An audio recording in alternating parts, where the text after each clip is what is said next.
Hello, I'm Miranda, and this is my 5th Warmachine battle report. I play KHADOR, and today I will be playing a battle box match against CYGNAR.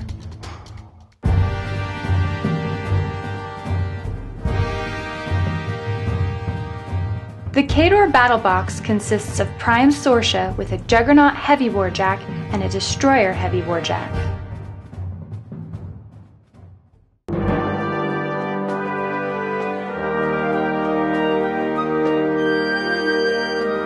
The CYGNAR Battle Box consists of pStryker with a Lancer Light Warjack, a Charger Light Warjack, and an Ironclad Heavy Warjack.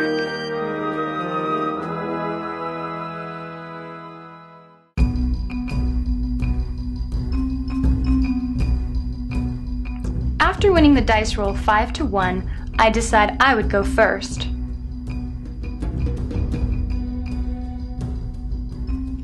pSorscha deploys her warjacks together in front of her at the edge of her deployment zone.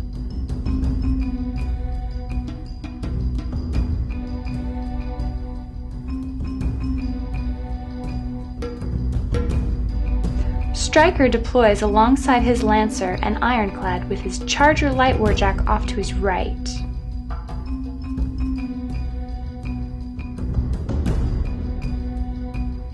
KHADOR, turn 1. In the control phase, pSorscha allocates 1 point of focus to her Juggernaut. She keeps the remaining focus for herself. The Juggernaut activates first and spends the point of focus to run a full 8 inches ahead. Then pSorscha activates and spends 2 focus to cast Boundless Charge on the Destroyer.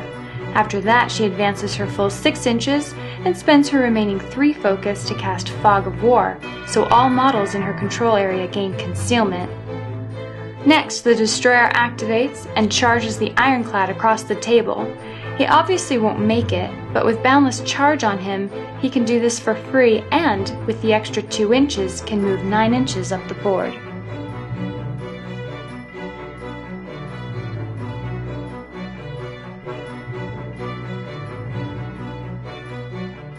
CYGNAR, turn 1. In the control phase, pStryker allocates 1 point of focus to the Charger and 1 point of focus to the Lancer. He holds on to the remaining 4.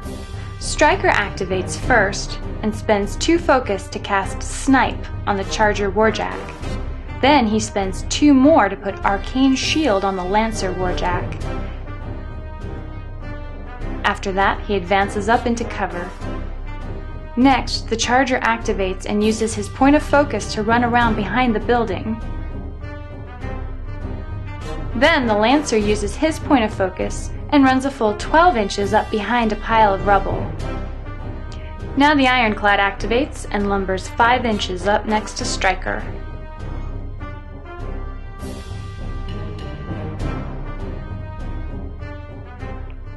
KHADOR, turn 2. For the control phase, pSorscha spends a point of focus to upkeep Fog of War. She allocates 1 focus to the Juggernaut and 2 focus to the Destroyer. The Juggernaut activates first and spends his point of focus to run another 8 inches. Then the Destroyer walks up 4 inches up into cover and fires his Bombard Cannon at the Ironclad. He's in range and I boost the hit roll. At range attack 4, I need an 8 to hit. I do so without any problem, and the 3-inch AoE hits pStryker as well. I rolled dice -4 on the Ironclad's armor of 18, doing 1 point of damage to column 5. pStryker is hit with a power 8 blast. I boost the damage roll against his armor 15. At dice -7, I do 8 points of damage to Mr. Coleman Stryker.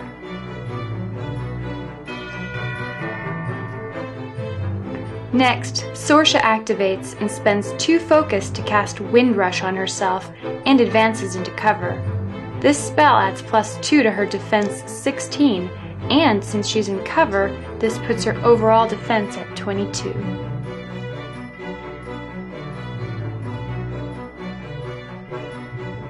CYGNAR, turn 2.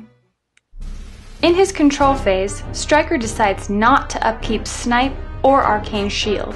He allocates a point of focus to his Lancer, a point of focus to his ironclad and a point of focus to his charger. The ironclad activates first and uses his point of focus to charge the juggernaut. He is exactly 8 inches away. He needs a 3 or better to hit the warjack with his quake hammer, and manages to roll a critical knockdown. He rolls dice -2 against the juggernaut's armor 20 and does 9 damage to column 6. He swings his open fist at the juggernaut and automatically hits since the warjack is knocked down. He rolls dice -6 for damage and does 2 more points of damage to column 6. Next, the Lancer spends his point of focus to run his full 12 inches around the rough terrain, putting him behind my destroyer. This puts him dangerously close to pSorscha. Then Stryker activates and moves his full 6 inches up behind the corner of the building. He measures his control area to the Lancer and finds that he moved his arc node just half an inch out of his range. After much wailing and gnashing of teeth, he decides to cast Earthquake directly at pSorscha and hope to scatter the template onto her. He places a marker at the end of the spell's 10-inch range and rolls for the scatter. The large template moves 5 inches away from pSorscha, landing in the middle of nowhere. Having failed to knock down the KHADOR Warcaster, Stryker casts his feat, Invincibility, giving him and his warjacks +5 armor for 1 round. Finally, the charger moves up and attempts to shoot at pSorscha. He was hoping to shoot at a knockdown warcaster, but he spends a point of focus to boost the attack anyway. The charger has a range attack 6, and pSorscha is currently at defense 22, so he needs to roll a 16 on 3 dice. He rolls a 13, which is above average, but still not good enough to hit the evasive warcaster.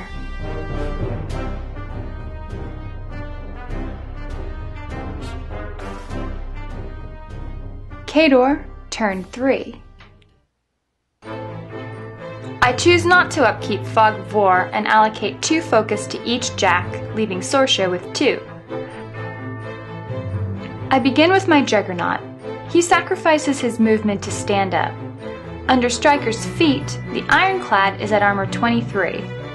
Instead of trying to wreck the model, I will attempt to throw it. I boost the attack roll and need a 6 or more on 3 dice. I make the attack roll, but now we each roll a d6 and add our strength to see if my throw is successful. Our strength check comes out to the same number, 13, but tie goes to the attacker and throws, so my power attack is successful. Since it is a one-handed throw, we must roll deviation.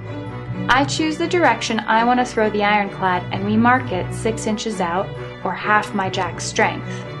The black die is direction, and my red d6 is acting as a d3. The thrown jack deviates 2 inches and lands well out of my way. I roll dice -11 for damage, and the ironclad is unharmed. Now pSorscha will activate. I check my control range to see that Stryker is just barely within it.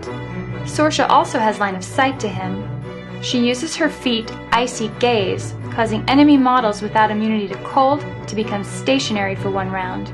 The ironclad is the only thing spared because it is outside of pSorscha's control range. She spends 2 focus to cast Boundless Charge on the destroyer, then takes a shot at Stryker, because why not? Since she didn't move, she has a +2 aiming bonus. Stryker is defense 9 because he has cover, so anything but Snake Eyes will hit. She makes the shot, and at power 12, it's dice -8 under Stryker's feet. She does no damage. Finally, the destroyer activates. Now that the ironclad is out of the way, my jack has a clear line of sight to Stryker. With Boundless Charge, my jack has an extra 2 inches of movement and Pathfinder to get through the rubble. The destroyer has enough movement to make it into melee range of Stryker. Since the Warcaster is stationary, melee attacks automatically hit. The destroyer's Executioner Axe is power 17, which is dice -3 against Stryker's armor under feet. The first attack is boosted because of the charge, inflicting 5 damage. I use a point of focus to attack again with my axe, this time doing 2 damage. I spend my last point of focus to attack again, needing to do 2 more damage to Stryker. This time the roll is sufficient to finish my opponent off, resulting in a KHADOR victory.